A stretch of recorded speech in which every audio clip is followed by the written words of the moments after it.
ইঁদুর, ঠিক আছে? ইঁদুর যে আমরা দমন করতে চাই, ইঁদুর একটা সমন্বিত দমন ব্যবস্থা আমরা বলে। আমাদের কিন্তু প্রতি বছরে অক্টোবর মাসে এটা একটা অভিযান চলে, ইঁদুর নিধন অভিযান। এখানে কৃষক কিষানি আছে, স্কুলে যে ছাত্রছাত্রী আছে, প্রাইমারি স্কুলের শিক্ষক আছে, উপজেলা পর্যায়ে আমাদের কর্মকর্তা সবাই মিলে একটা টিম হয়। এবং যদি এটা যদি ইঁদুরের লেজের সমাজের মানুষ বেশি ইঁদুরের লেজ জমা দিতে পারবো, পুরস্কার দেওয়া হয়। যে বেশি সংখ্যক ইঁদুরের লেজ জমা দিতে পারবো তাকে প্রথম পুরস্কার দেওয়া হয়।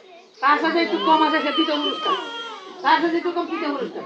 এটা কৃষক পর্যায়ে থেকে হলে আপনার একক না হলে আমরা সংগঠন আমরা 25 জন আছে, আমরা সবাই মিলে ইঁদুরের লেজ জমা দেওয়ার উদ্দেশ্যটা কি? আপনি মনে বললেন যে আমরা তো স্যার 300 জন ধরছি ভাগ করে, এটা প্রমাণ কি?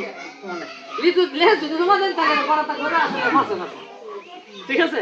এটা কোন স্কুল ছাত্রছাত্রী সবাই মিলে করতে পারে না, আমরা একলা পারতাম না, তাহলে স্কুলে 300 স্টুডেন্ট আছে, আমরা সবাই মিলে জমা আনলাম, মানে স্কুলের নামে পুরস্কার আনলাম, তাহলে জমা দাম কি দৌলতপুর প্রাইমারি স্কুলের নামে জমা দিলাম নাকি, তাহলে কি স্কুল পাইল।